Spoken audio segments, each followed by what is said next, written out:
Welcome everyone to this webinar from the Competition Commission of South Africa. It looks at the Biopower enforcement guidelines, and the context to this webinar and also the guidelines is that recently the amendments were made to the Competition Act in South Africa, and it introduced, I suppose, a number of changes aimed at deconcentration in the economy and also promoting greater participation from small business and also historically disadvantaged businesses. Biopower is one of those elements, and I see we've already had a question, what is biopower? But this is really the relationship between a small supplier or historically disadvantaged supplier and a large purchaser who uses that position to potentially squeeze that supplier and impose unfair prices or trading conditions on them. So that is really the context to today's webinar. Coming out of the amendment, the Minister made regulations earlier in this year which activated this section, and subsequent to that the Competition Commission has issued guidelines. There are enforcement guidelines and really are there to inform both industry and potential suppliers and complainants about how we will approach the enforcement of this provision. Ultimately, the courts will look to put out their own views as litigation occurs and cases are brought, but this provides at least a degree of certainty for now as to how we are going to approach it and how respondents who may need to comply with this can gain some certainty as to what they need to do to fall into compliance, and then also for suppliers to large firms to understand what sort of rights they have in terms of trading conditions and potentially their treatment on pricing as well. So today's session, we're going to start with myself to just introduce the running order, but then we have a team from the Commission, a senior team that will address other aspects as well. So after myself is Jabulani Ngubeni, a legal principal from the Market Conduct Division, and he will talk to some of the processes involved as well as our approach to investigation and screening. After that, we have Yongama Njasani, an economic principal from the Bureau for Economic Research Division in the Commission, and he will talk to the application really to agri-processing and grocery retail. And then finally, we have Tembeletu Buthelezi, also an economic principal, and she will talk to its application to e-commerce and online. And both of the Yongama and Tembeletu will cover the trading conditions that are listed as annexures in the guidelines and talk us through how they will view those. Maybe to begin with then, the law quite simply states that it's prohibited for a dominant firm in a sector designated by the Minister to require from or impose upon a supplier that is a small and medium business or a firm that is controlled and owned by historically disadvantaged persons and impose on them an unfair price or an unfair trading condition. So before I look at the basic principles, the important thing to highlight, and which is set out in the legal standards at the beginning of the guidelines, is that this is essentially about the welfare of small businesses and historically disadvantaged businesses as suppliers to firms with biopower. This in our context is the focus for our investigation, at least, is how the treatment of those suppliers occurs and whether it's fair or unfair. This is not about whether any squeezing of suppliers results in some benefits to a final consumer. That won't be part of the assessment. And in the sort of parlance of competition law in South Africa, this typically sits within what we would call a public interest provision. There's a recognition that a healthy small business and historically disadvantaged business community is important for competition, dynamic competition in the long run, and consumer choice. But the focus of the actual implementation and enforcement is to ensure that that is a healthy part of the economy, and so those benefits will yield in the long run. In terms of that setup, there are certain almost preconditions, we could say, to a complaint and taking an investigation forward. The first is that the complainant or the firm that is a supplier must be a small and medium business or a firm that's controlled and owned by historically disadvantaged persons. In the guidelines under Annexure 1, there is the a copy of the definitions for small and medium enterprises, and probably of most interest are going to be in this context manufacturing firms and agricultural firms.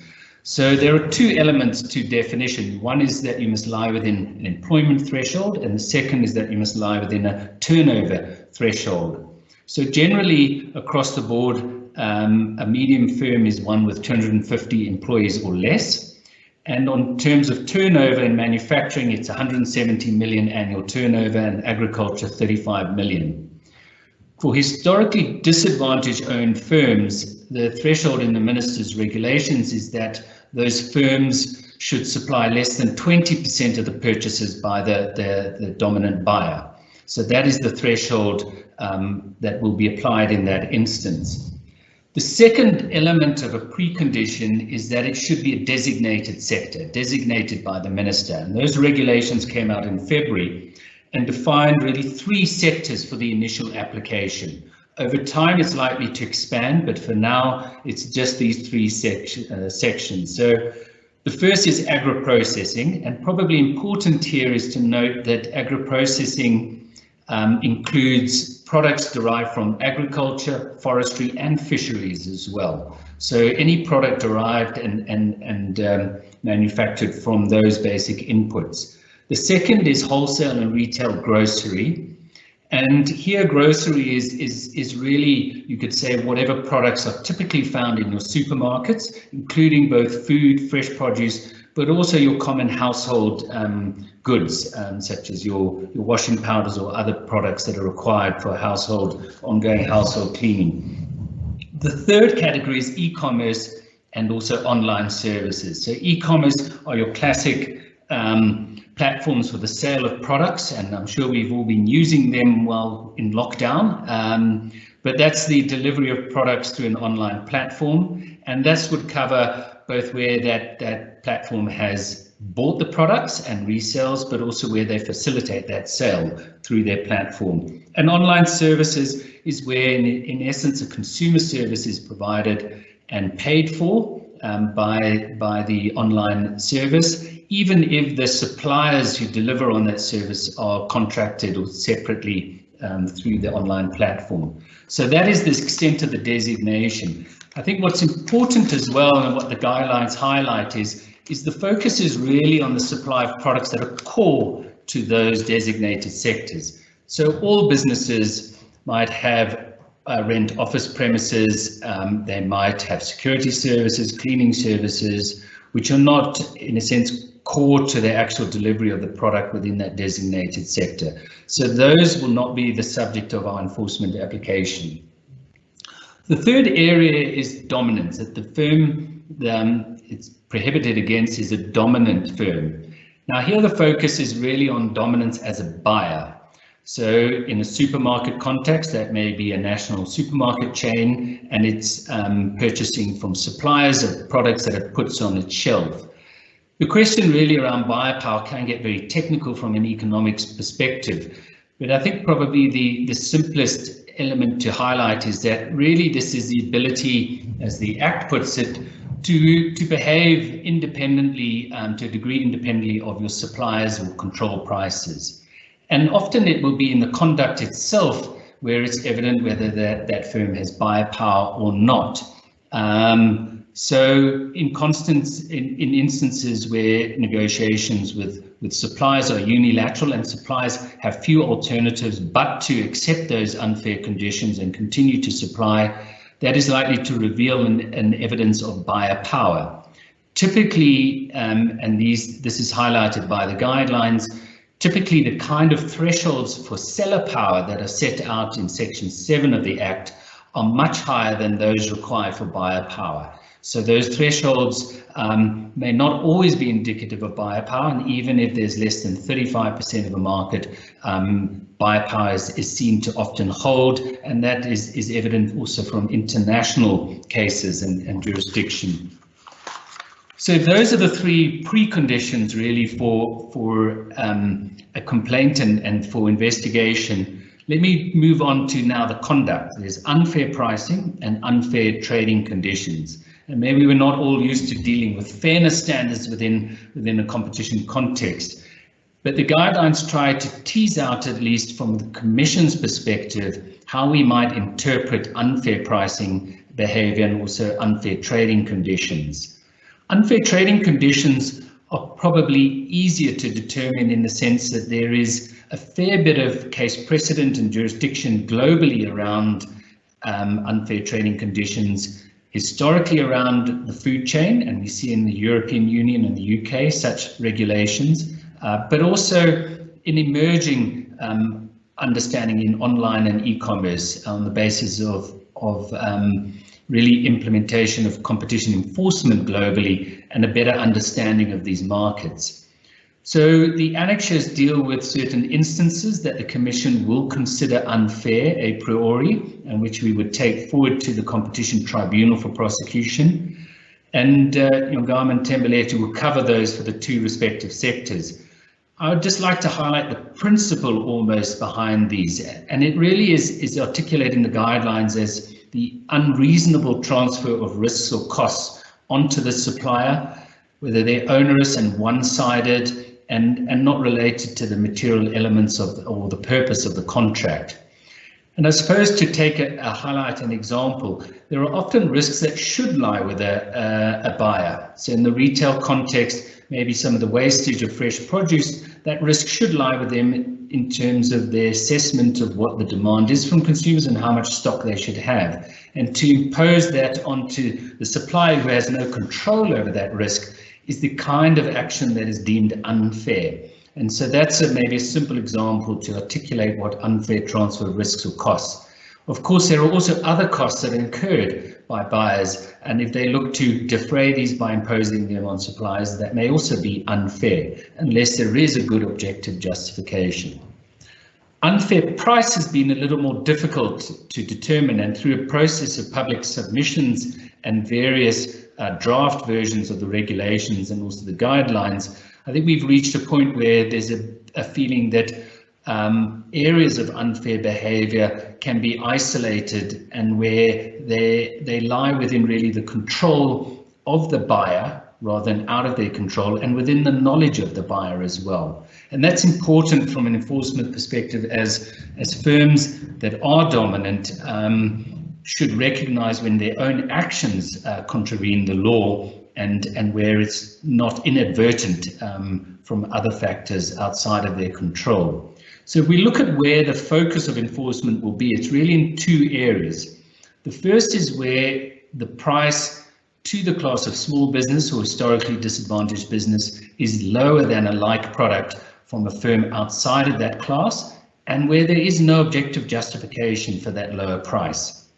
The second is then really a unilateral, retrospective, or unreasonable reduction in the price imposed by the buyer on the supplier, and again without in fact an objective justification that is also proportionate to that kind of decrease. So let me quickly expand upon those two. If we're looking at lower prices than like products, the focus on like products is important, because obviously if products are very different, and certainly on the supermarket shelves, you may within the same category get very different products that are at very different prices.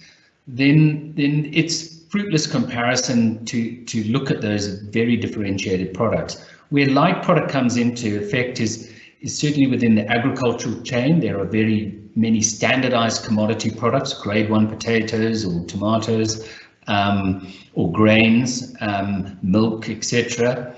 And even within the broader manufacturing, there may be more commoditized and less branded products, your white t-shirt, for example, or other products. So the focus will be on looking where it's more like.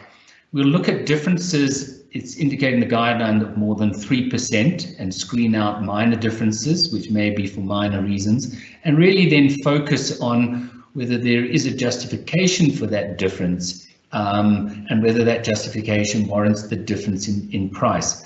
I think the thinking here is that price differences may naturally emerge between suppliers, but large suppliers with some countervailing bargaining power provide a benchmark of what is a fair exchange. And if the price is much lower to a smaller firm, for instance, that may reflect their lack of bargaining power and the abuse of the buyer power from the larger firm. So that is, it might be indicative, but obviously the objective justification determines whether it is correct or not, that is the right deduction. The second category is really the reduction in price.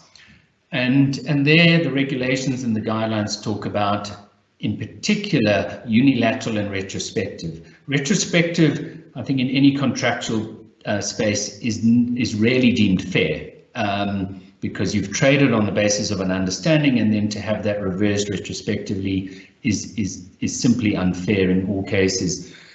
Unilateral, in a sense, reflects instances where any reduction is not negotiated, is not debated, but is unilaterally imposed, and that's why unilateral action also links to arguably the dominance element and the instance of buyer power as well.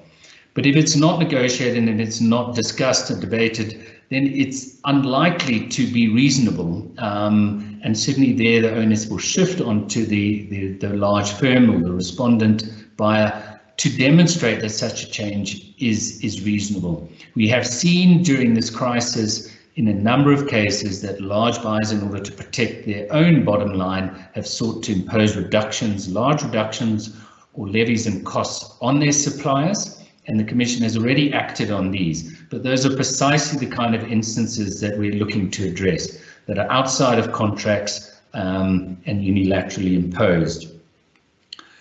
The third category is really an unreasonable reduction. So there may be a reason why prices need to reduce. There may be changes in market demand. There may be changes in costs upstream faced by that supplier. But whether it's reasonable or not depends on whether those changes in factors are proportionate to the kind of reduction that is brought about. So here we will be looking at, what is the justification and whether that justification warrants the kind of level of reduction or not. It won't be good enough for firms to say, well, simply market conditions changed and therefore I've made a decision. To take our examples from enforcement during this COVID crisis, our initial responses from some of the firms was that, well, COVID has imposed additional health and sanitary costs on our business, and therefore we have imposed. Our question immediately was, let's see what those costs are and whether the reduction is warranted or not. So that has been the enforcement approach, and it will continue to be our enforcement approach. There is, in addition, an avoidance provision within the Act, which makes it a contravention for a dominant firm to cease buying from a firm that is a small or medium business, as well as a firm that is owned and controlled by historically disadvantaged persons, in order to avoid the implications of this provision. So that is quite focused. I think the Commission appreciates that buyer relationships can be fluid at times, and that products make their way onto retail shelves and don't perform, and must wait for other products that may perform better. So this is not a blanket obligation to purchase from any supplier, and I think it's important to understand that. But if there are actions which suggest that the reason to not buy or cease buying from a firm is because of this provision, or because the supplier has invoked this provision to get fair treatment, then the Commission certainly will act. So we do look at in the guidelines instances where a large buyer doesn't buy from any firms in these categories, and that may be a red flag for us. But we're also concerned about instances, as I indicated, where firms get retaliation for invoking these guidelines or this law and the threat of a complaint. That too would signal conduct which is designed to try and circumvent, and there the Commission will take enforcement action. But let me stop here in terms of the general introduction and pass on to Jabulani, who will pick up some of the legal elements, especially for our audience of smaller businesses and industry people who are not familiar with the legal processes around the Act, around how to make complaints, how we take them forward, and what are your rights throughout this process. Thank you, Jabulani. Thank you very much, James. And Thank you for everyone. And I think, as James has already indicated, I think the purpose of these a couple of slides that I'm going to present is just to bring this to the attention of those that are likely to be affected by a conduct of dominant buyers. And here we're dealing with the suppliers themselves. Now, all we want to do here is to try and explain in a very, very simplistic form a couple of things. And firstly, just to look at the legislative framework and just to indicate that the provisions of this Competition Act are they are enforced by 3 separate agencies or competition authorities. We have the Competition Commission, which investigates. We have the Competition Tribunal, which adjudicates cases which are brought before them. We also have the Competition Appeal Court, which acts as an appeal court on various competition matters that are brought before them. Now, the Act is meant to provide, among other things, all South Africans with an equal opportunity to participate fairly in the economy. Now, if one looks at the purpose of the Act, you will quickly realize that one of the purposes of the Act is to promote and maintain high levels of competition in order to facilitate a number of socio-economic objectives. And one of those objectives is to ensure equal participation of SMMEs in the economy, and that you will find in Section 2E of the Competition Act, which also refers to greater spread of ownership.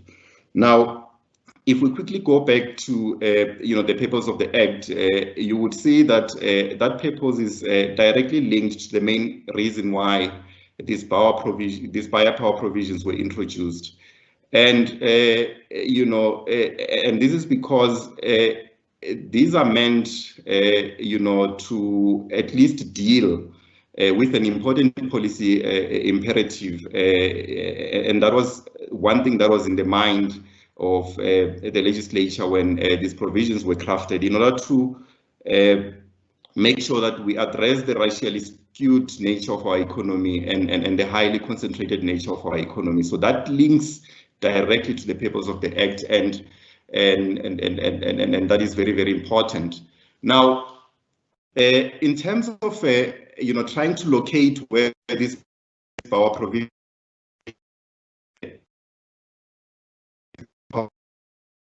provisions are found, it's that the Act prohibits what we refer to as restrictive horizontal practices and vertical practices, as well as abuse of dominant positions.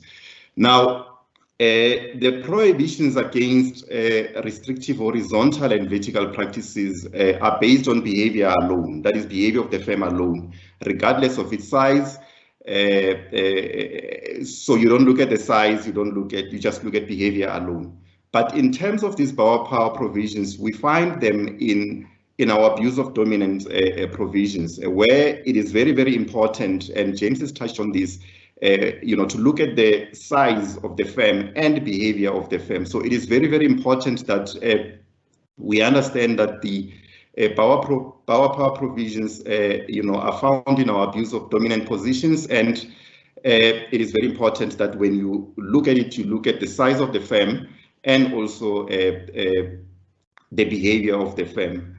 And even though these biopower provisions are to be found in our abuse of dominant positions, I think it is very, very important to indicate that unlike other provisions in the in our abuse of dominant provisions, these biopower provisions, they only apply to designated sectors, and they also apply to designated groups. So this is not a law of general application, because you would see that it only applies specifically to designated groups and also to designated industries that the minister has designated.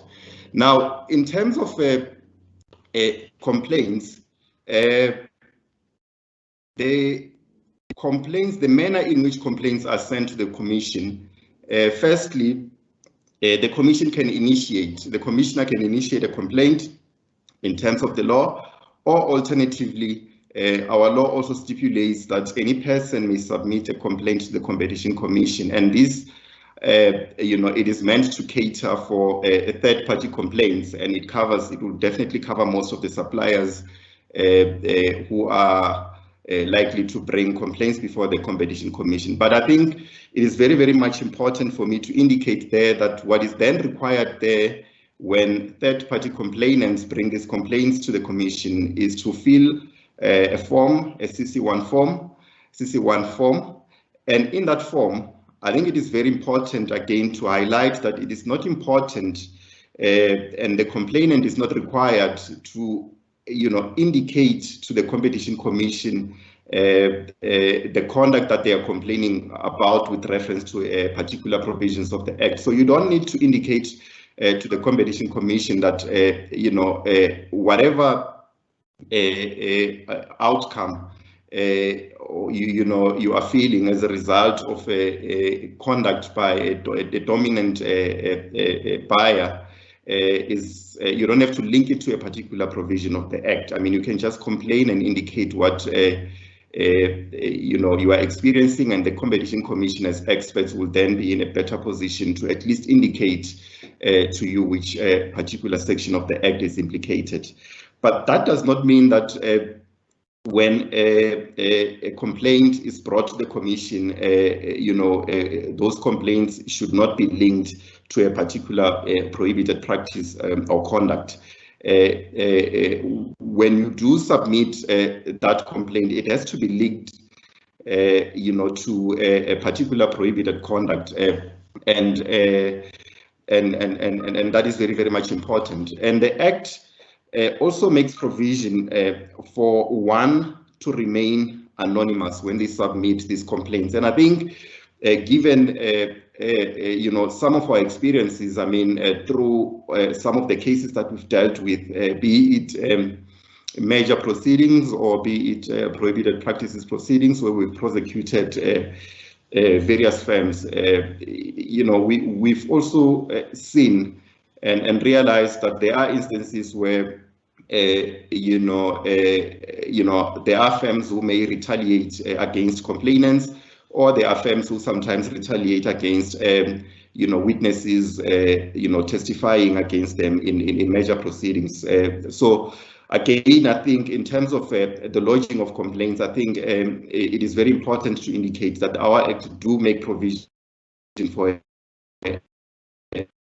submission of a complaint, and the Competition Commission will definitely take that forward and then investigate. But I think another thing that is very much important that I've been asked to highlight is interim relief processes, because in terms of that, what we should bear in mind is that there are some prohibited practices that are so harmful that we need to prevent their continuance with immediate effect. So sometimes you lodge a complaint, and at the same time the complainant is under such difficult circumstances that if an interim relief is not granted, they may end up exiting the market. So the complainant is entitled to apply, before the Competition Tribunal, to request the tribunal, to grant an interim relief. So whilst the Competition Commission is still investigating, the moment the complaint is lodged, the complainant can actually apply and bring an application before the Competition Tribunal, and the Competition Tribunal will then listen to arguments, and it will then make a determination on whether or not that complainant is entitled to an interim relief. Now, most of the reasons that are submitted by complainants, when they do bring that application, is that, as I've indicated, is that they are now suffering economic harm as a result of the alleged prohibited practice that the Competition Commission is still investigating. So in order to bring some sort of relief, whilst the competition authorities are still investigating these matters, complainants do have that route where they can bring these applications, and they will be heard, and the tribunal will then decide on whether or not to grant, that application for an interim relief.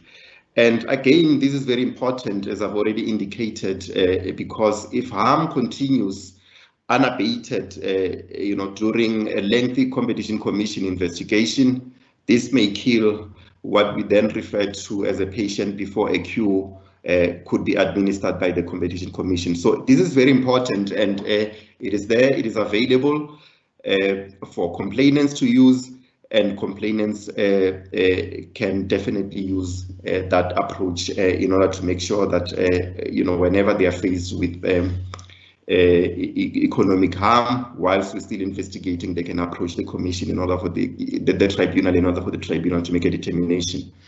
Now, in terms of processes, I mean, James has referred to processes. We have at the commission what we refer to as a screening unit. Now, when we do receive these complaints, and I think, as James has already indicated, because these provisions are still new, we're still going to refine the approach and also try and make sure that we do this differently.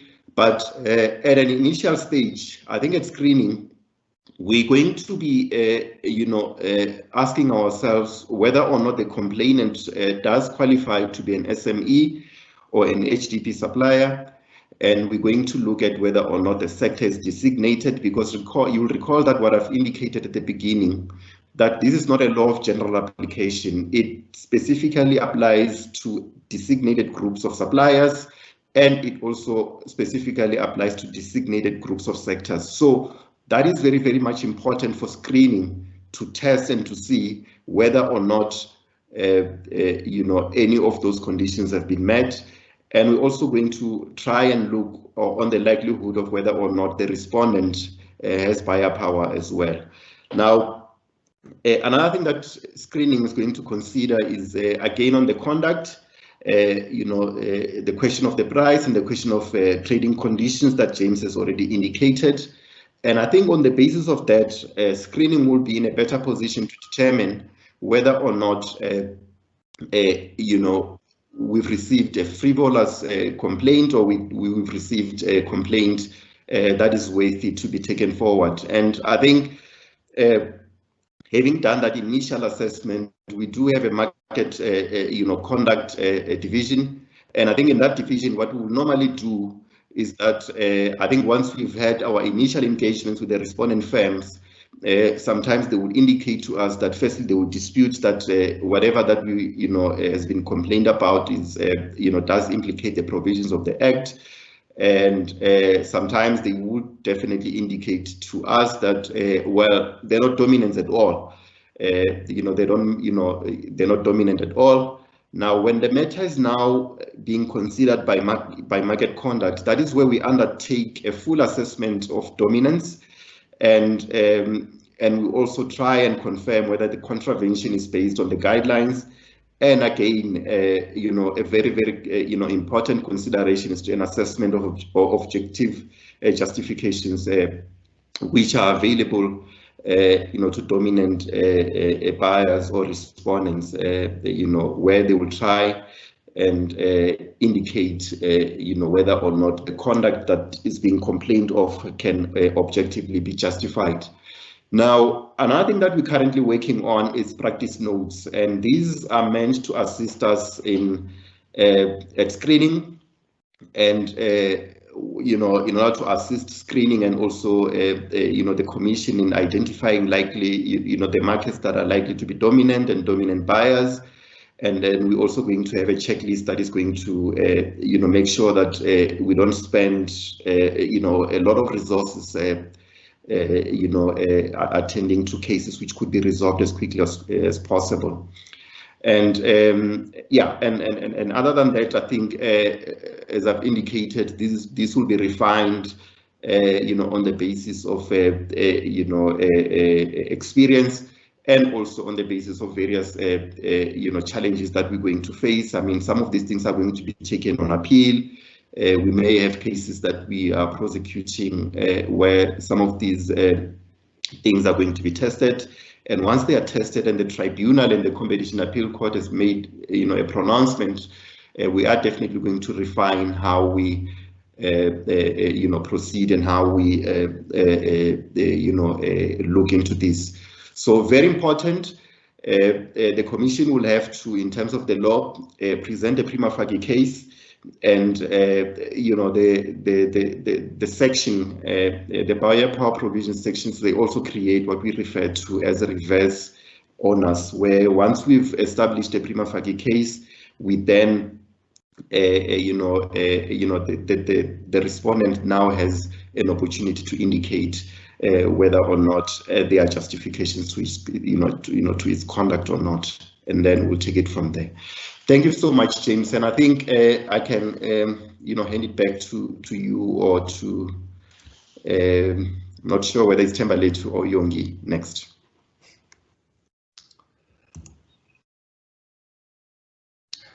Thanks very much, Jabulani. And I think those are important points to make that you have around interim relief and also the protections. I think a concern with biopower offences globally is that suppliers often fear retaliation if they complain, and therefore, it is one where abuse may continue and not get detected. So those are all important protections, and the avoidance provision also provides additional protections in that regard.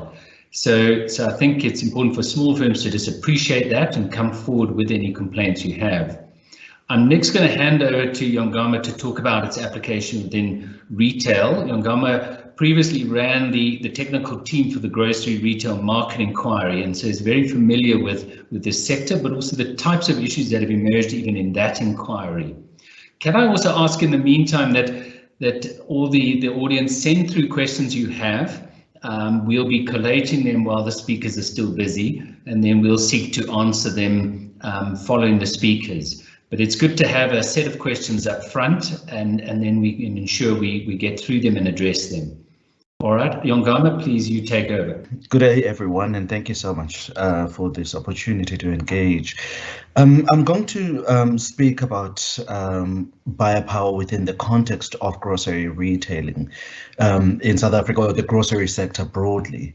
And in our view, I think the grocery sector obviously naturally does lend itself to some of the issues that arise in the context of biopower. I mean, if I may just give an example, we've had a number of issues in the dairy sector, for an example, and if you think about the structure of the dairy sector, where there's levels of concentration, at least at the processing market, relative to the farming level, and there have been some behavioral issues that have come up there. You would have also seen in the grocery retail market inquiry report where we make observations around the structure of the grocery sector and how it also lends itself to the exercise of biopower. And so it is a sector that does lend itself to some of the issues that we are going to discuss today, at least in the context of biopower. And as James mentioned earlier,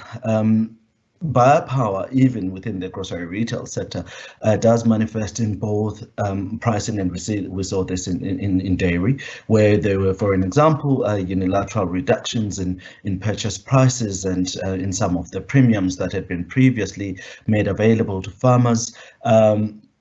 And how at the processing level we saw some kind of unilateral action in terms of the trading terms or pricing terms that had previously applied.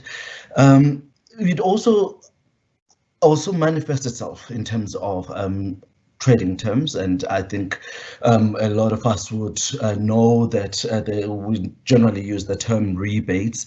It's kind of an all-inclusive type way of referring to the trading terms that apply within the grocery sector, and we see in some of these trading terms, some which do not necessarily have proportional or commensurate benefits to suppliers, and might naturally be as a result of size or bargaining power that might rest on one level of the value chain or the other.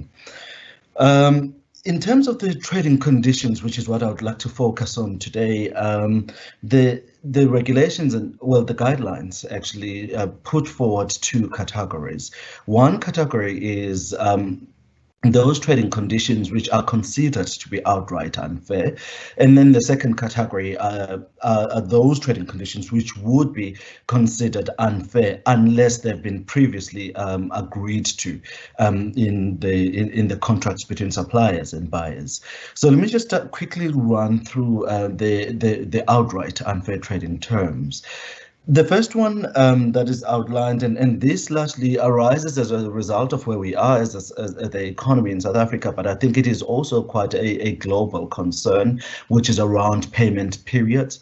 The trading terms stipulate that a buyer that does not pay a supplier within 30 days from the delivery date, that would be considered unfair. And I think there is a global move towards reducing payment days, primarily for small businesses because of the importance of cash flow. And if we're thinking about it from the context of the sustainability of this type of businesses, it is important that cash flow is a very important element in that sense. And so managing that and reducing that. And I mean, of course, even though government might not necessarily be very successful in this, government has also committed itself to paying suppliers within a 30-day period.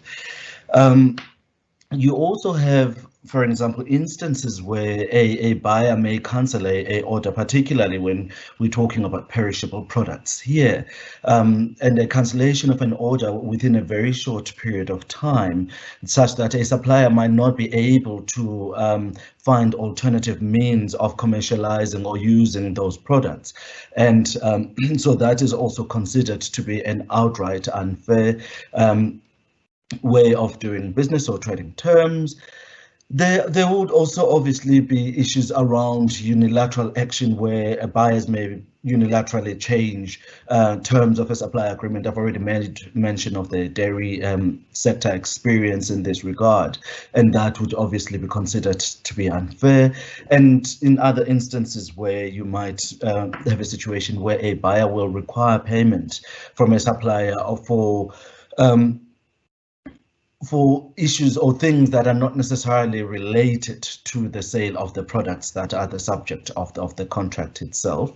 And in some other instances, you may have a situation where, for an example, a buyer may demand that a supplier must also foot the bill for the investigation of complaints, for an example, but complaints that are not necessarily related to the sale of the supplier's products, even if they might sit within that broader category of goods, or in other instances where the complaint arises not as a result of the negligence or fault of the supplier.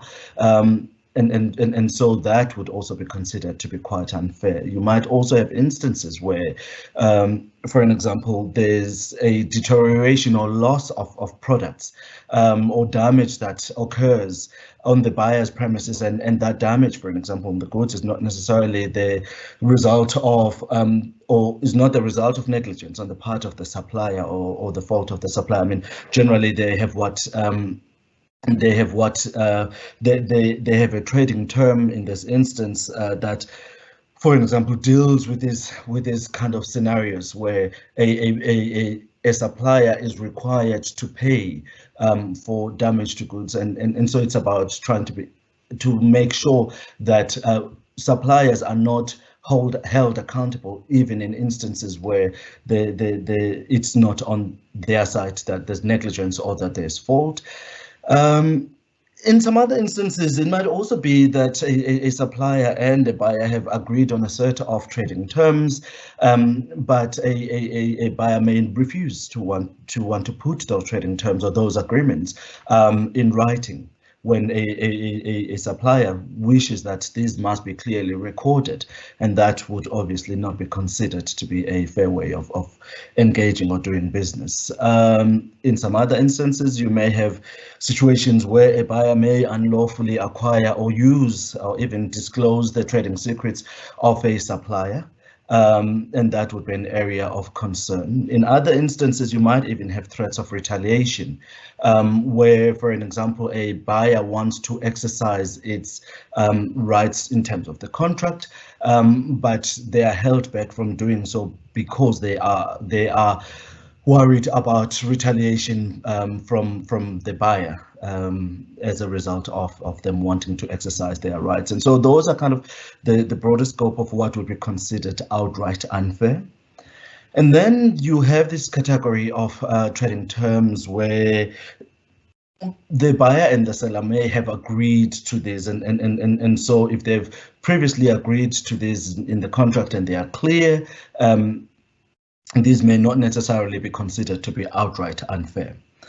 And here, for an example, you may have a situation where a buyer may wish to return unsold products that they had bought from a supplier, and may want to return these without paying for them, or without paying for the disposal of these products.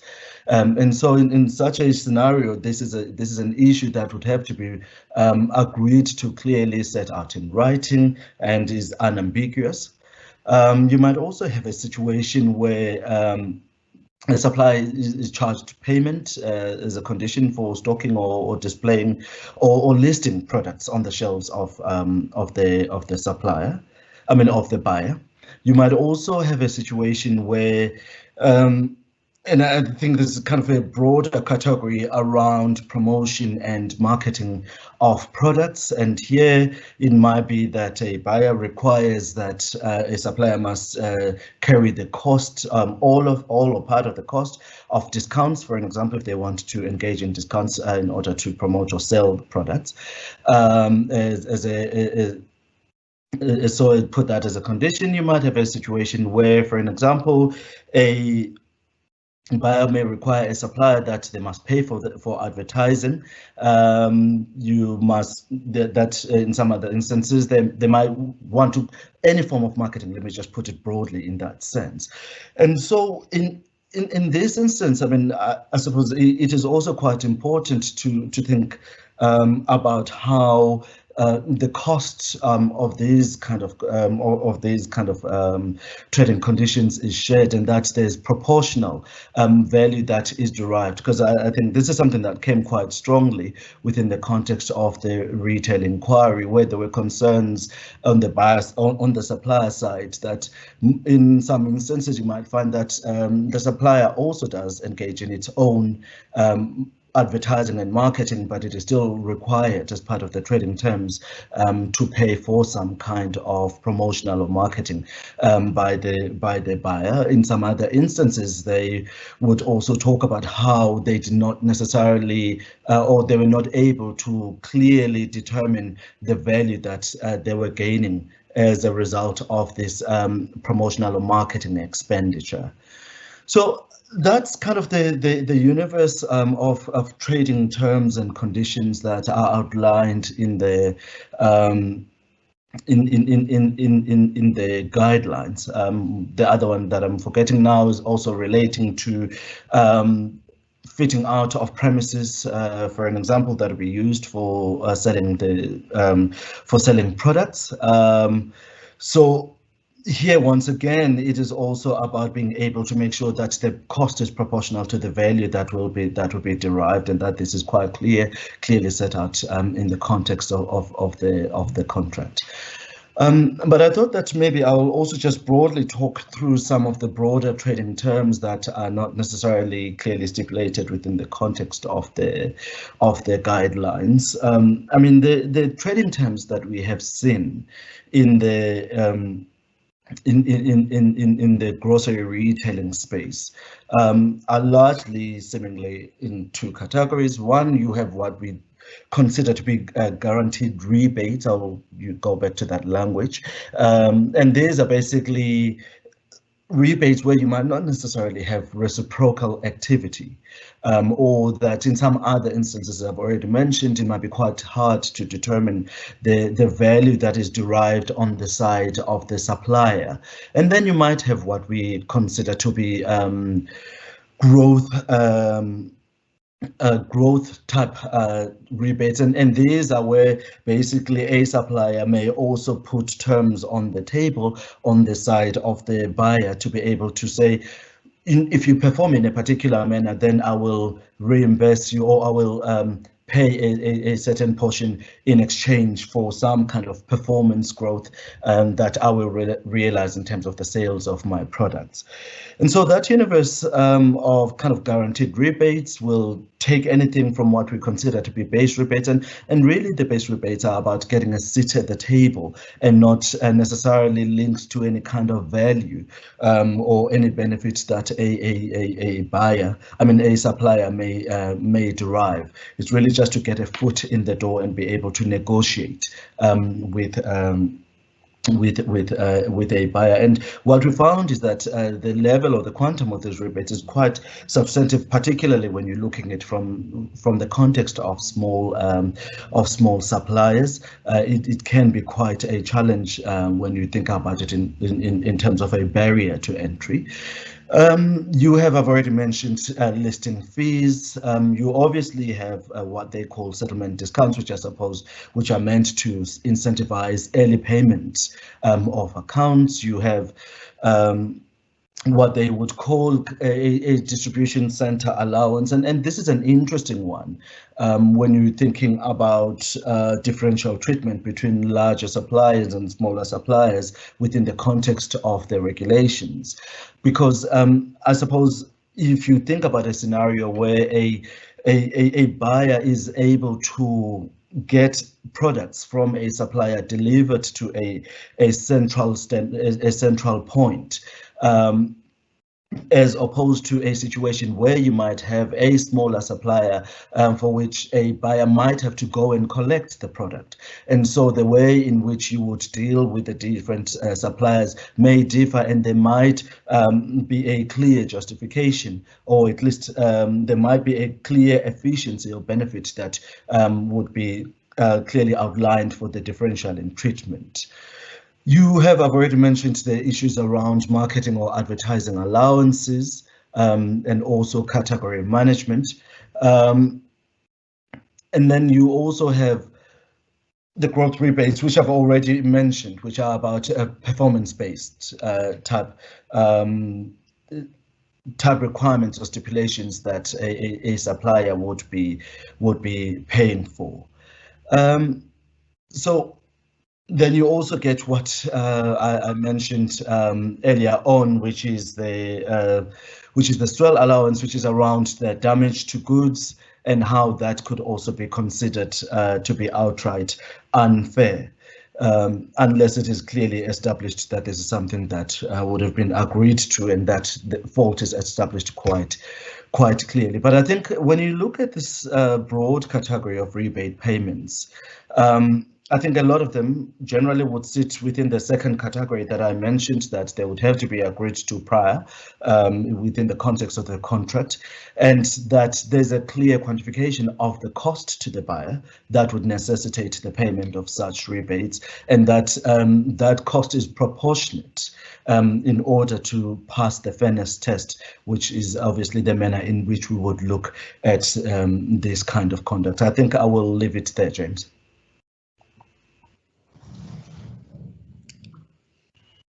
Thank you very much, Yongama. And I think if there is maybe one lesson coming out of what you're saying is that suppliers should look to have contracted many of the arrangements that they're subject to, and those contracts should be clear and transparent as to the criteria and costs that are involved. And I think a frequent complaint from smaller suppliers is there often isn't a written contract, or it's vague and gives too much discretion to the large buyer, whereas a large supplier often looks to contract in a lot more certainty. So I think that is a practice that large buyers can look to moving towards, because it will form part of the assessment criteria, and which suppliers should start demanding in terms of just what is expected in their supply relationships. I'm now going to move on to the final speaker, which is Thembeletu Buthelezi, who has headed up many of the digital market initiatives within the Commission, and we'll just talk to the final designated sectors, which is e-commerce and online services, as well as the Annexure 3, which sets out some of the preliminary areas where the Commission will take an a priori view that there is unfairness. Thank you, Tembeletu. Thanks, James, and good day to everyone. So the second sector that we're going to discuss is the online services sector. And seemingly this is a sector that, following at least from the implications of the pandemic, is likely to be growing more, or at least the potential for growth is probably on a very accelerated basis. I just thought a good place to start would be to first outline in terms of the definition that's listed in the guidelines that applies to this sector. And the definition speaks to two things that I just wanted to start off by outlining. The first is that we're looking at platform providers that facilitate or provide a service using contracted individuals that forms the basis for an online sale. And the second part is that this would include activities such as the online e-commerce marketplaces, online application stores, as well as the so-called gig economy services. I think we can all accept that what is generally termed digital platforms or the digital market is in actual fact a collection of various business models. It's important to bear in mind that at least in terms of the thinking of the Commission behind how biopower may arise in the sector, is informed at least by the business models that we will be looking at. So just broadly, we usually do speak to the aggregator type platforms, which would be internet businesses that offer free services and monetize through the sale of advertising. So if we think about the search engine type of platforms or the social media type of platforms that all of us like posting pictures on, etc. If we think about matchmaking platforms, which would be businesses that intermediate between two or more sides and then will take a cut or make their profit when a deal is struck. So the Ubers, the Airbnbs are good examples here. And then we also talk about online marketplaces where you have the seller side and the customer side, and the platform provider usually makes a cut when a transaction is struck there. So online retailing, the Amazons, for example, fits this quite nicely. And then there's what, at least in terms of economics, has been termed true platforms, where you provide a service in terms of some application, some technology-based service on which other businesses can be built upon. We can think about, Microsoft Teams, the Apples, etc., that have these type of more stringent application types of services.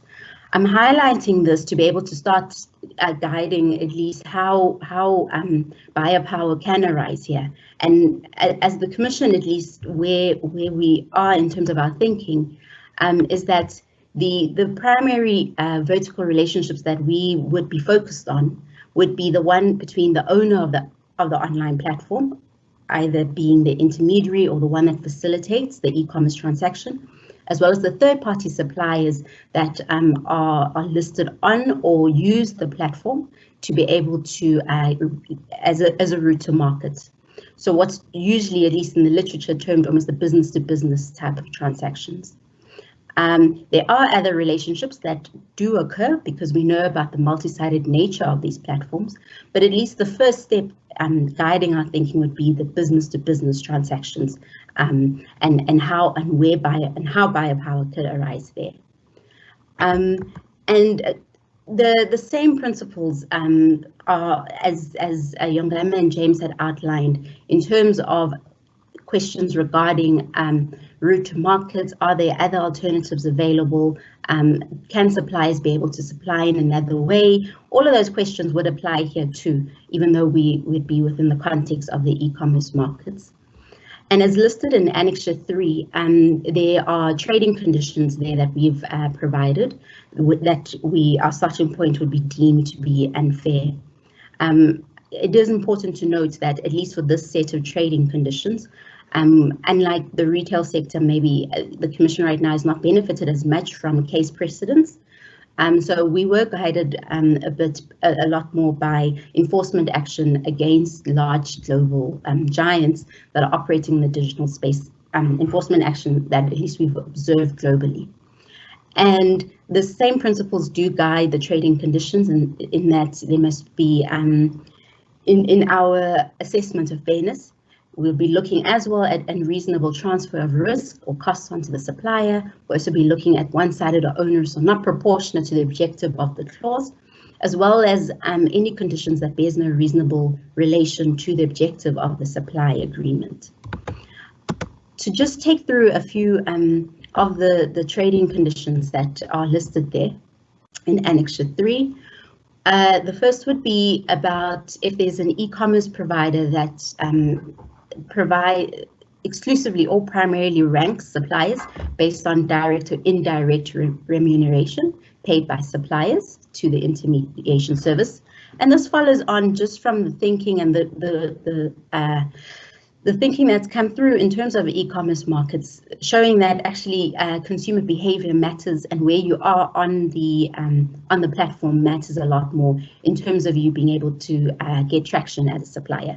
So if that ranking or the ranking algorithm is based on some direct or indirect remuneration and primarily done so or exclusively, then this would be something that we'd be deeming to be unfair.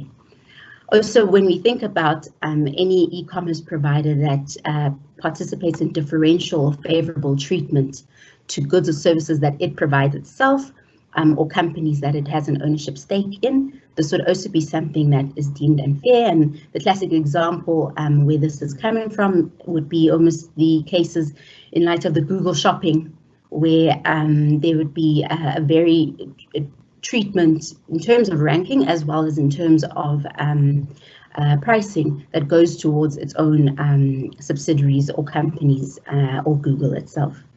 We also have listed that it would be unfair if the e-commerce provider has restrictions on the ability of suppliers to offer the same goods and services to consumers through means other than the provider's e-commerce or online service. And this follows a lot from, if we think about the Amazon ebook cases, the earlier Amazon cases in relation to ebooks, where there was a restriction on publishers to only be providing their ebooks through Amazon and were not able to access or to move the same publishing to other service providers at the time, such as Apple, that was starting to also introduce its own services here. And then we also have, importantly, a restriction on the use of data and information gathered by e-commerce or online service providers, where they'd be tracking supplier sales, pricing, volume, customer sales, we've included specifically, but it could be other forms of data that would be important, at least in terms of competition with the supplier. And this really does speak to the dual role that is seen, particularly in online marketplaces, where at times the provider does start off in a way where they are providing a service to facilitate intermediate sales, but then can maybe grow to competing with the supplier. And the worry here would be that the growth in your competition with the supplier, that you're benefiting from the use of data and the information that you've gathered, which would not be information that you would have gathered outside of your own platform. So as highlighted earlier, the Commission, at least in terms of actual enforcement work in these sectors and the biopower issues that I've spoken to, does not as yet benefit from the precedent. So a lot of case-by-case learning and obviously consensus will be undertaken. But I think at least the key principles to highlight here would be our thinking right now is that the vertical relationship between the provider and the suppliers would be where the biopower can arise. So if you are a supplier, that is you're selling your good on an e-platform, we would cater those relationships as actually biopower could arise. And as I had mentioned, an online marketplace is a good example where this practice could occur. And then obviously, just following on as well from Yongama's ending points, in terms of contracts, it's also important here that suppliers ensure that the contracts that they're entering into are written in plain and legible, almost language, that you understand what you are getting yourself into, and a lot of the other contractual conditions or principles that were raised in relation to terms and termination clauses do apply here too, but the more particular e-commerce conditions were the ones that were discussed earlier. I think I'll stop here, James, and then maybe give a chance for questions.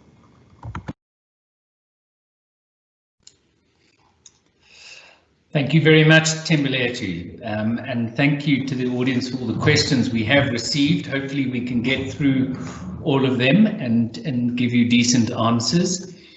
But I think maybe just to pick up a few of the more sort of quick clarification points before I hand over to the team. The first question was really whether suppliers must be the ones that operate in the designated sector, or whether it is in fact the buyer or the dominant firm. So the simple answer to that is it is the firm, and so it is suppliers to agro-processing plants or wholesale and retail, and then the platforms. And that's in the wording which says it's prohibited for a dominant firm in a sector designated by the minister. A second point of clarification is in terms of whether the requirement is for dominance, the supplier being an SME or historically disadvantaged firm, and the imposing of unfair conduct to have all of them in terms of contravention, and I think the simple answer there is yes. You know, those are requirements in the law, and as I set out, there's almost preconditions to before we even look at the conduct, and Jabulani had indicated that would be part of the screening process. And maybe related to that, on the screening process, practice notes are internal notes at the Commission that help us manage the flow of complaints and decision points in that process. So those aren't public.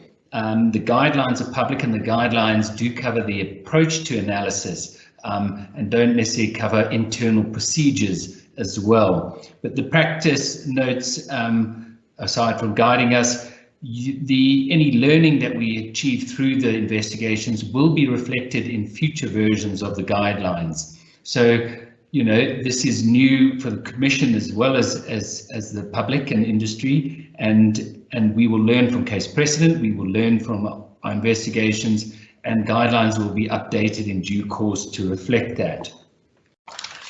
And maybe the last question of clarity that I don't think made it onto the published list was whether a firm must be dominant in terms of Section 7. Section 7 does determine dominance, you know, and that is referred to in the guidelines. I think what's important to highlight in this context, as I did earlier, is that Section 7 has some thresholds, but below 35%, there's still an opportunity to demonstrate market power where the share is much lower, and that is what we typically see in a buyer market.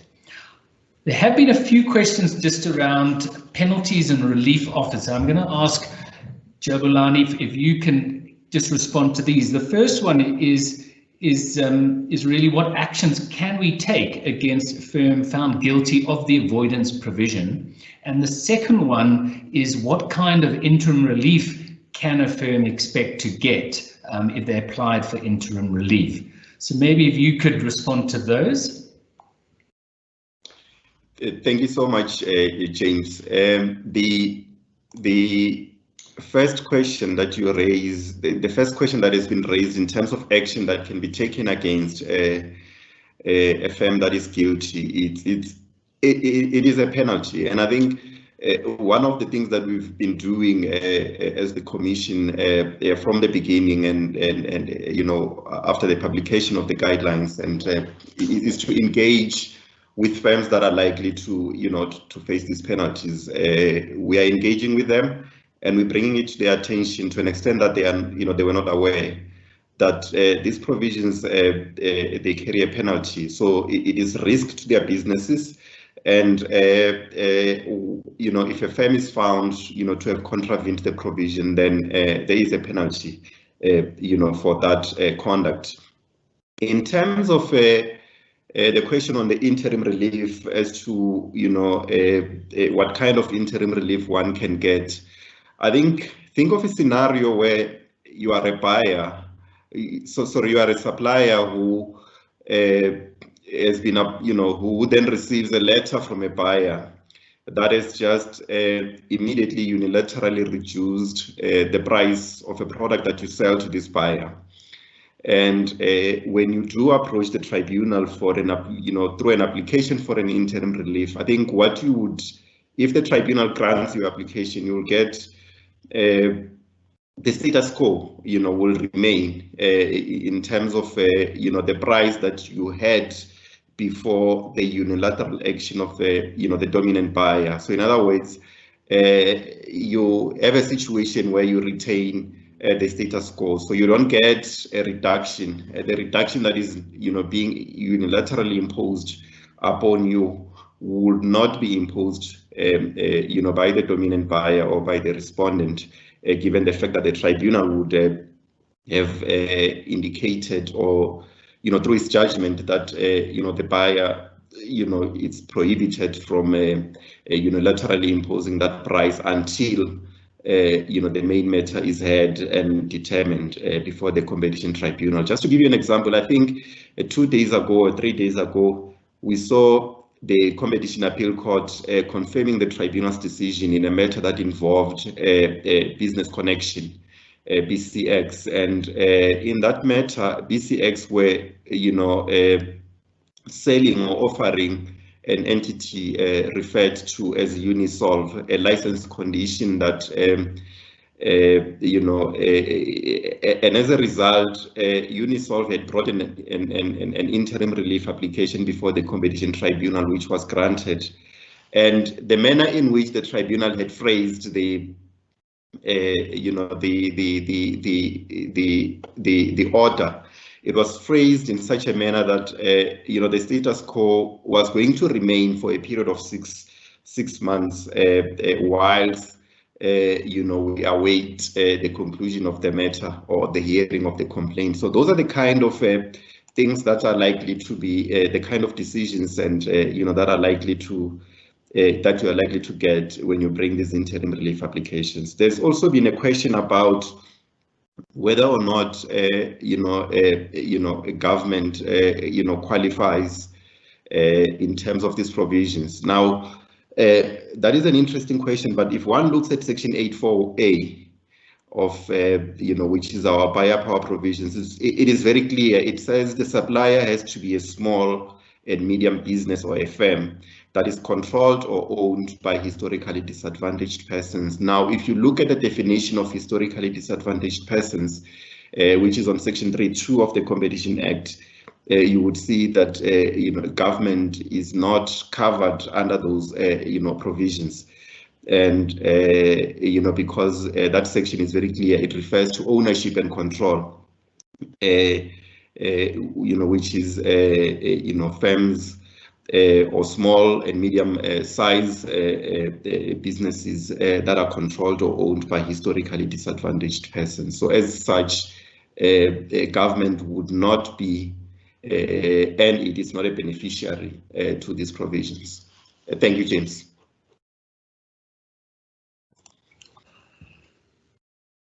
Thank you very much, Jabulani. And I think maybe to highlight just on that last point you made is government has made a commitment, at least on some terms of treatment of SMEs around payment terms of 30 days. And I'm sure, you know, through the revision of the procurement practices as well, certainly some of the fairness principles will come through. We have an interesting question, and Thembelihle, I'm going to draw you in on this as an economist, but the question is where conduct would have fallen foul of the biopower provisions, but for the fact that it falls outside of the designated sectors, then can one still make reference to these provisions in the context of a broader Section 8C abusive dominance inquiry? And for those of you who don't know, 8C or now 81C is a catch-all exclusionary abuse provision within the Act. Thembelihle, can I ask you to respond to that, please? Thanks, James. So from my understanding, I would think that this is an interesting question, but I think that the best way that this might be dealt with, at least in terms of the economics, would be to consider it just as a classic monopsony case. So the typical case where you have a big buyer and its suppliers, and the unlikely conduct that can arise from that type of monopsony case. So instead of the fairness standard that we speak to in these biopower guidelines, it would be more, I think it would be appropriate to consider in a typical competition assessment. So, and this would be the more traditional way of looking at it in terms of establishing some exclusionary conduct from a dominant buyer in this opposition and the likely effects. So it would be back to the world, and this was in your introductory remarks, where we're speaking to whether it was a price effects or some slightly more any other anti-competitive effects in terms of some consumer welfare. I think that would be the best way to deal with those type of issues that fall outside of these biopower guidelines. Thank you very much, Tembuletu. And I think the intent certainly communicated throughout this process is the limitation on designated sectors initially was just to, in a sense, look at sectors where we know abuse has taken place in the past, to contain, in a sense, the volume and allow the law to really emerge in this process before extending to other sectors. So there was a question around, what the Commission has already found, or is there any data on enforcement in this process? I think the choice of designated sectors in many respects reflects the complaints that have been received in the past that haven't always had a home in terms of the Competition Act and how it's enforced, or at least the courts have not felt that way. So that is really for the choice. And if you look at it, agri-processing, you very often have smaller farmers, emerging farmers dealing with quite concentrated processes that are often geographically dominant as buyers. So we see this with grain processing, we see this with dairy. At the retailer side, the grocery retail inquiry and just generally publicly, concerns have been raised about the abuse of suppliers. And then in e-commerce and other online platforms, this is a global concern that has emerged. And in South Africa, we would also need to address that as our economy moves online more rapidly, and probably within COVID, that is happening particularly fast.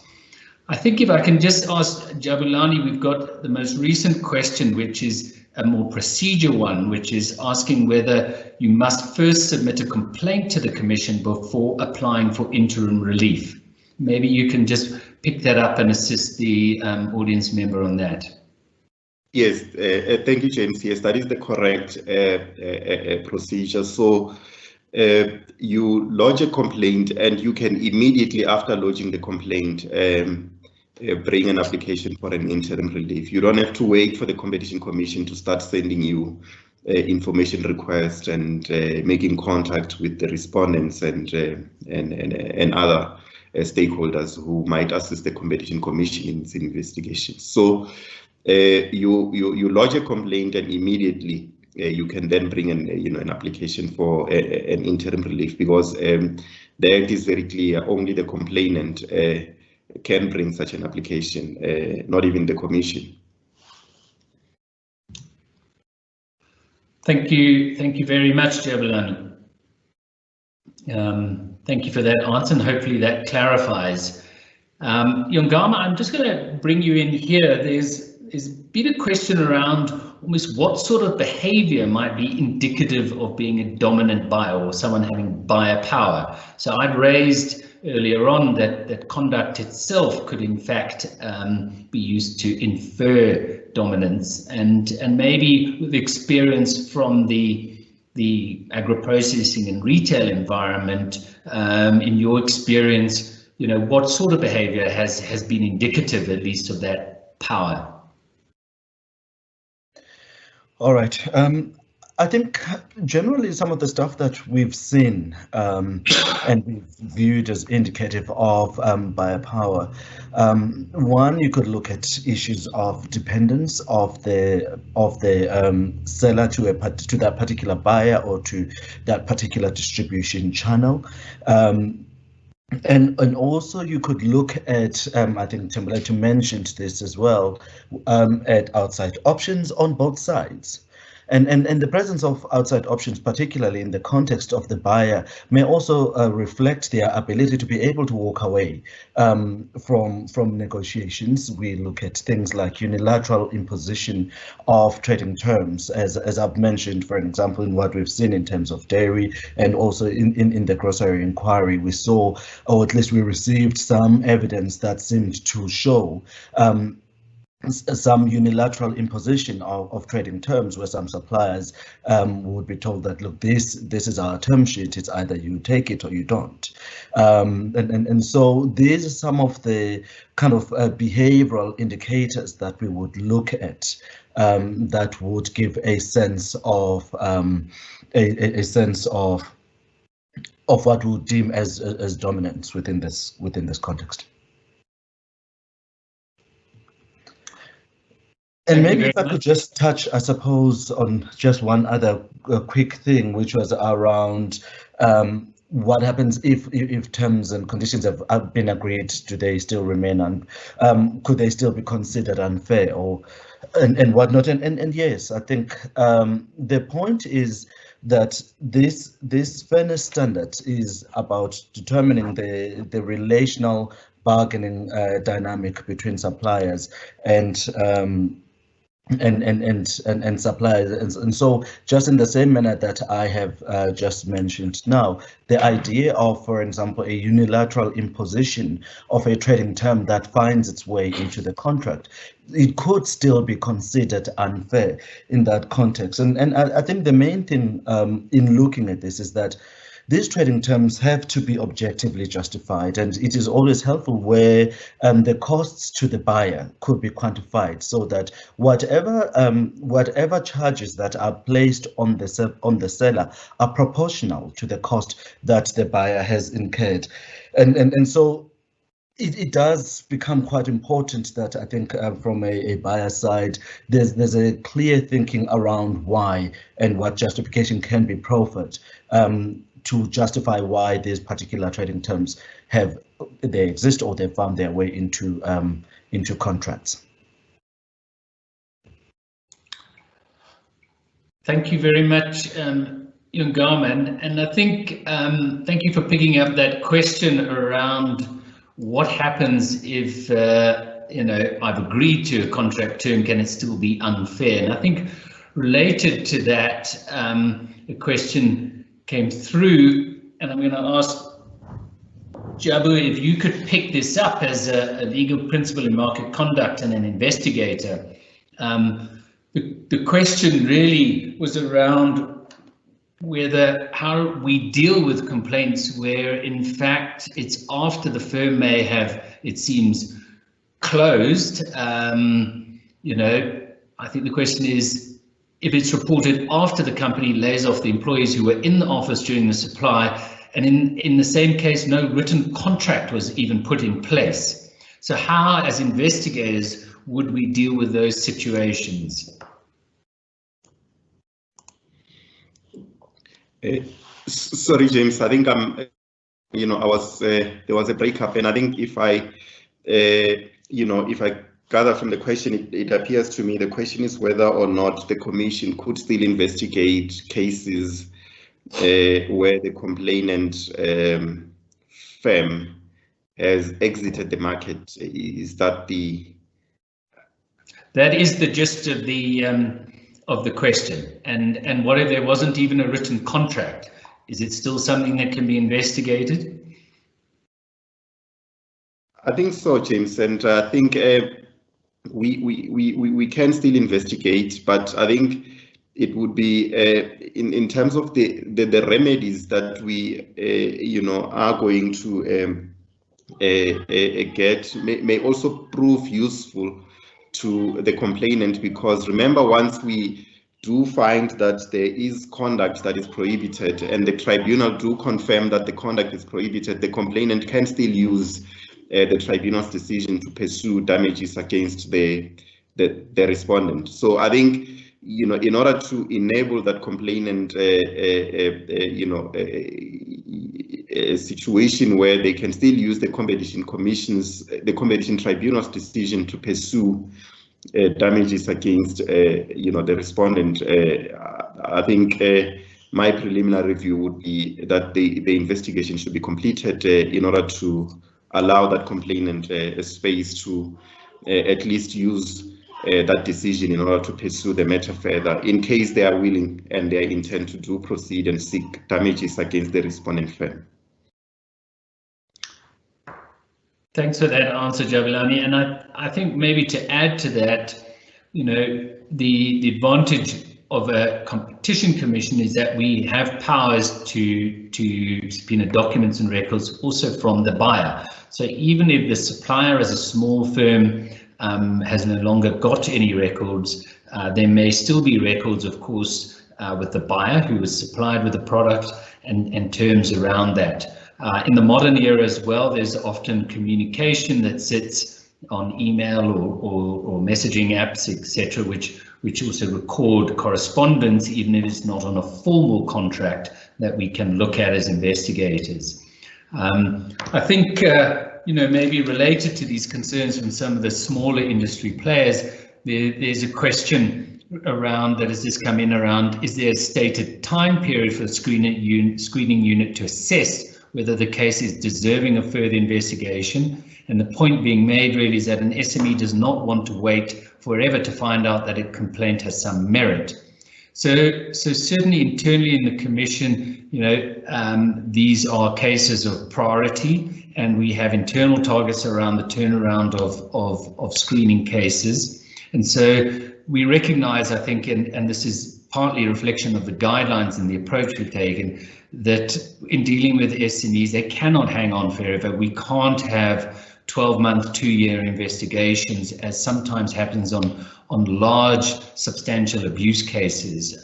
So the idea will be a rapid turnaround, and I think the evidence of the rapid turnaround in the price gouging cases in defence of consumers during this crisis reflects it, that where that incentive exists, we can move rapidly.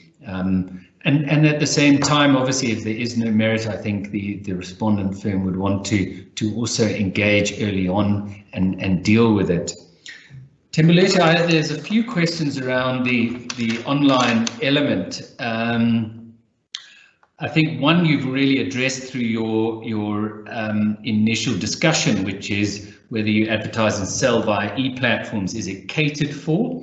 And as I understood, you know, it is catered for, so those suppliers on those platforms. But another one that came in talks to the geographic dimension to dominance and buyer power. And really, I suppose the question was that if most of these big online platforms are international, then is that not going to be a very broad market, and we won't see buyer power? So maybe you can respond to that. Thanks, James. So in relation to the geographic market question, I think a careful reading of the guidelines does show that we're trying to capture local supply. And there's a specific reference or a stipulation that the focus would be on SMMEs HDP, which would also fit the local supply. And also, even if in the actual guidelines, clause 5 does speak to even a dominant buyer that would be that falls within that definition of SMME HDP firm, which would make the boundaries that we are interested in more on the local supply. But over and above that, I also think that our thinking, at least in terms of the economics, is that whilst the market share is informative, obviously, in our investigation and informing our assessment in terms of dominance, there are other factors that we are likely to consider. And we've also stipulated these 4.4 of the guidelines, where we speak to the share of the buyer in the relevant market, but importantly, the buyer market structure, excuse me.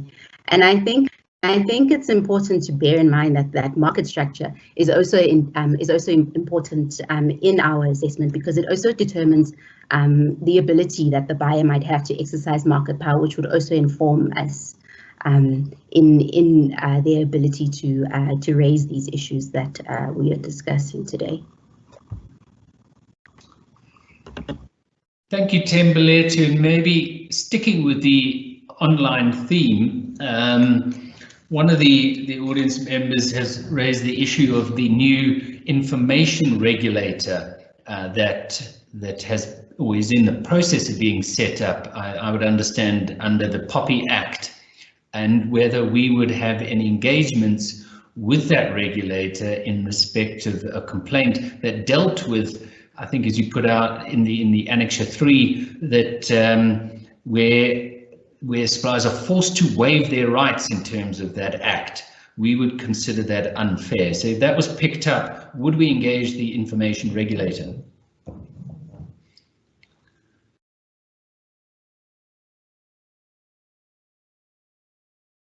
We may have a technical hitch on that side of Thembeletu at the moment, so let me just proceed. There was a question, I think, flowing from the answer around government as buyer, and I think, as Jabulani pointed out, government producing non-commercial services. Sorry, I think we now have Thembeletu back. Let me just maybe finish.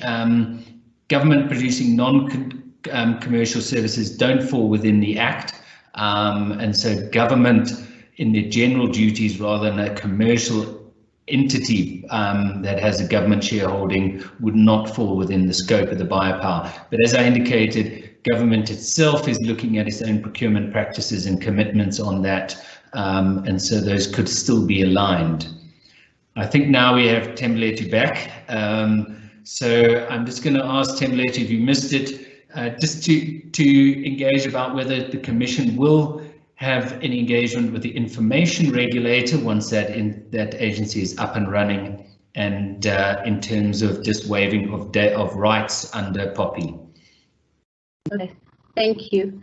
I think that and this has been, I think, a view that's I've heard on a lot of other platforms and other webinars that have been discussing these biopower guidelines, that the sector, and particularly online sector, does tend itself to the concurrent regulatory problems, in that, and particularly on data, and that the data questions and the data conditions that I had raised in the introductory remarks can be viewed from a competition perspective, in terms of how does it implicate maybe access to a market and barriers to entry for suppliers, but also does tend itself to problems in relation to what the POPI Act was trying to achieve in regards to privacy and data sharing and all of those other more intricate information focused.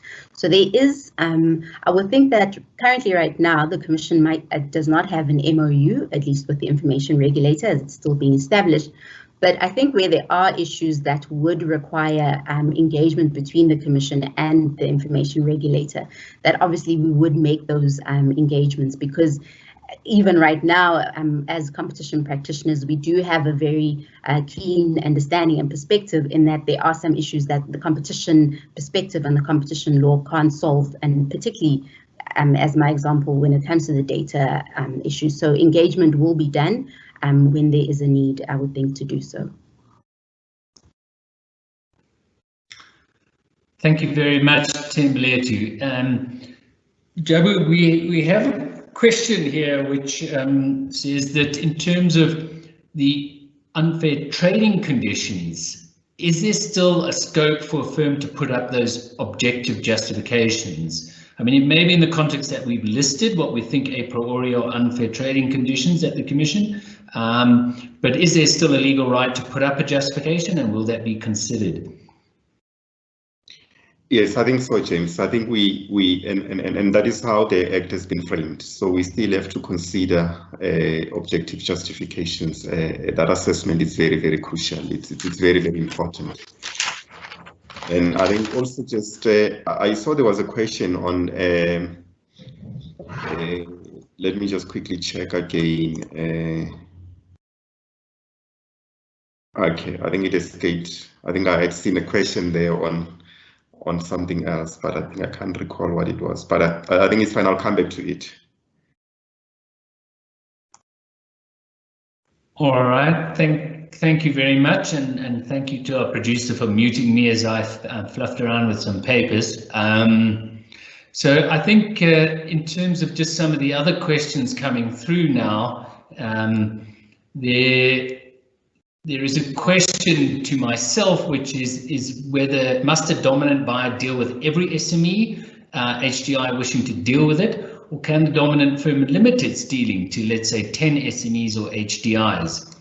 So the guidelines certainly make clear we have a frequently asked questions section, and this is probably one that falls within that category, and I'd suggest audience members who are not familiar with the guidelines to go and have a look, because some of these questions will be answered. But in general, there isn't an obligation to supply, and I think we recognise that, you know, take a retail context, you can't have everyone who wants to put a product on the shelf represented on the shelf.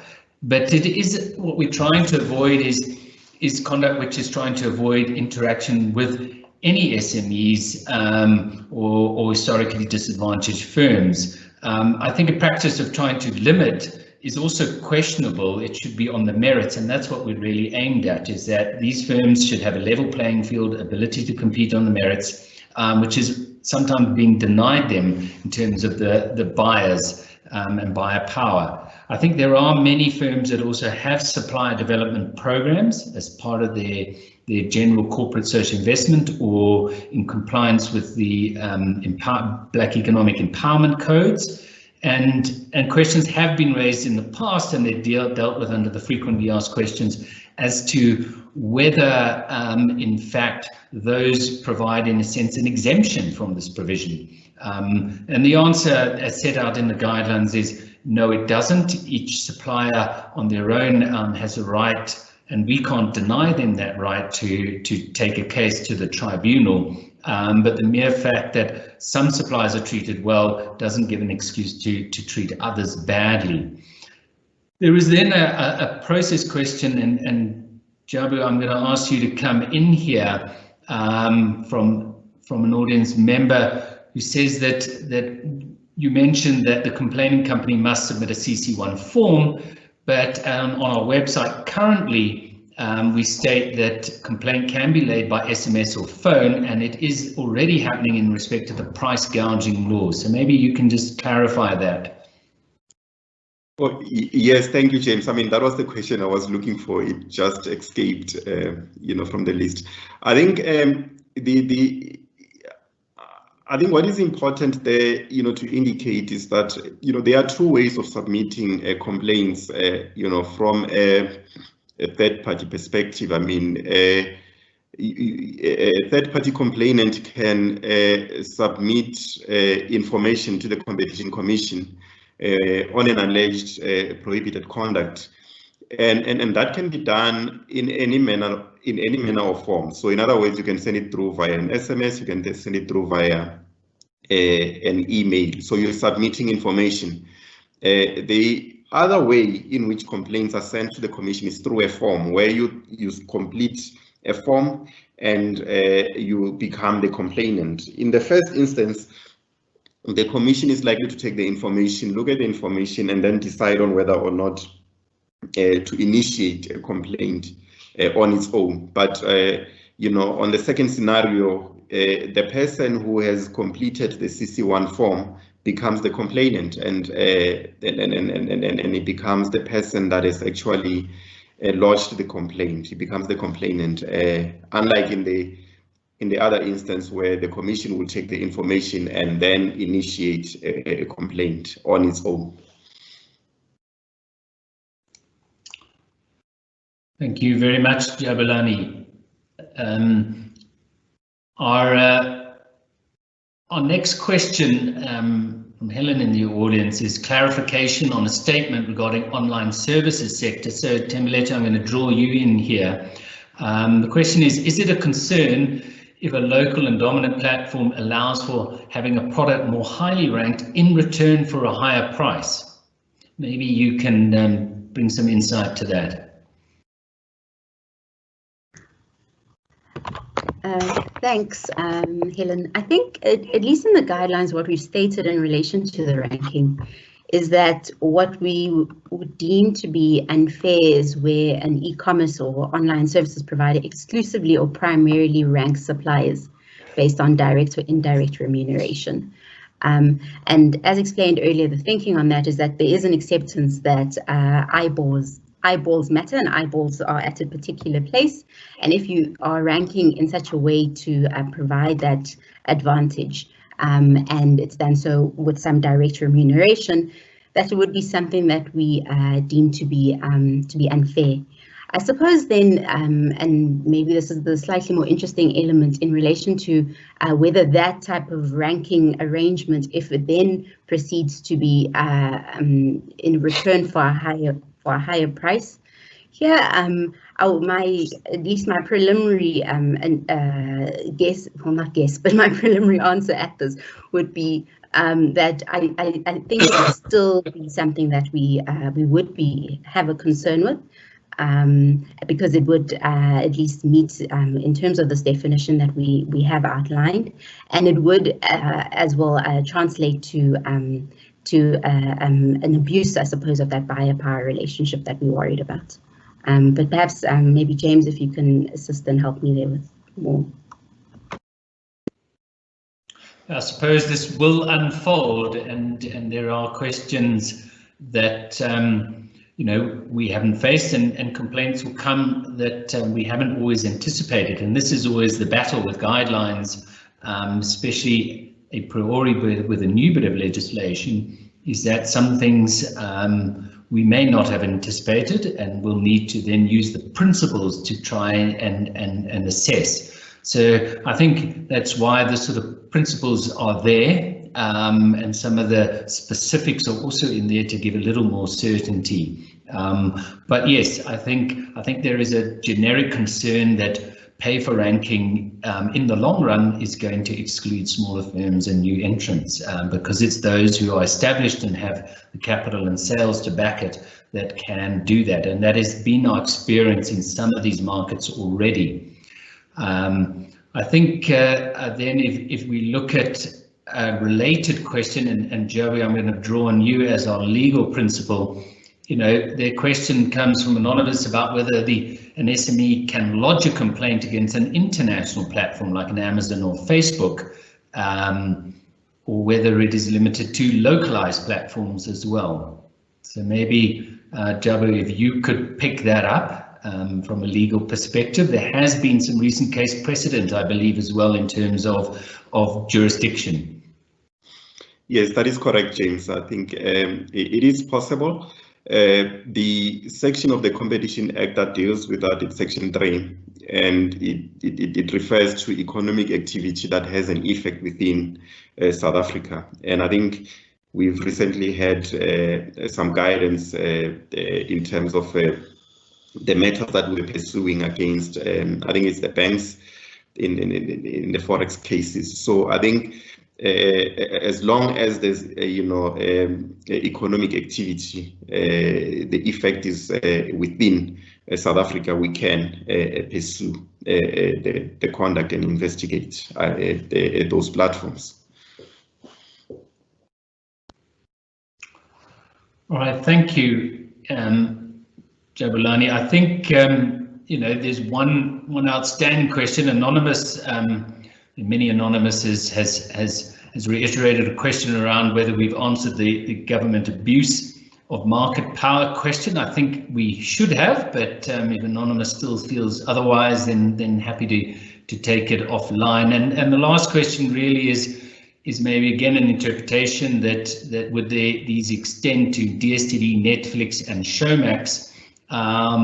And again, these are going to be interpretation issues, but as online services and supply to them, they may well apply to DSTV, Netflix, and Showmax in terms of the online streaming services. I think that is the end of the questions that we have at the moment. So I just want to thank, first of all, the fellow presenters and panel here, Jabulani, Yongama, and Tembeletu, the insights, but also the audience for the list of interesting and probing questions that has come forward. I'm sure as we take this forward, you know, it is a new area of law for the courts, for the Commission, for firms. As I stated at the outset, the intent really behind the guidelines on top of regulations, because guidelines weren't mandatory and typically follow when case precedent has been set. The purpose of the guidelines was to try and bring more certainty as to how the Commission is thinking about it, and therefore how firms that might be subject to unfair treatment, how they may appreciate whether that treatment is likely to fall within this scope of this provision or not, but also for large buyers in the designated sectors to comply. And the guidelines do set out, and I think Jabu earlier sort of indicated, but there is no grace period for this. This is a provision that's subject to a first time penalty. And in that recognition, the effort to provide more clarity and guidance is being offered, because there is a discretion at the Commission. If a company has engaged in an attempt to comply, put in place processes, then if a complaint comes in, and this is something that is slipped through or is subject to a lot more interpretation, then some credit can be given for that in resolving those disputes relatively rapidly. Where a company has chosen to ignore this and not look at their procurement practices and is likely a dominant player, then of course less sympathy would be extended to that company. I think what is important is this, with a new law, a new amendment focusing on procurement practices, that all firms that are likely to fall within the scope of having some bargaining power with their suppliers to revisit their procurement practices, revisit their contracts, engage with their suppliers and bring some transparency to those, if they are also to avoid complaints and to avoid needless litigation. So we will endeavour to continue to update the guidance as we get experience. Certainly these questions and other interactions in other forums have assisted, and we'll continue to keep the community updated and communicate where we can as to how things are evolving. So thank very much to the audience and to the presenters, and I hope this has been useful to everyone, and keep safe and enjoy your weekend.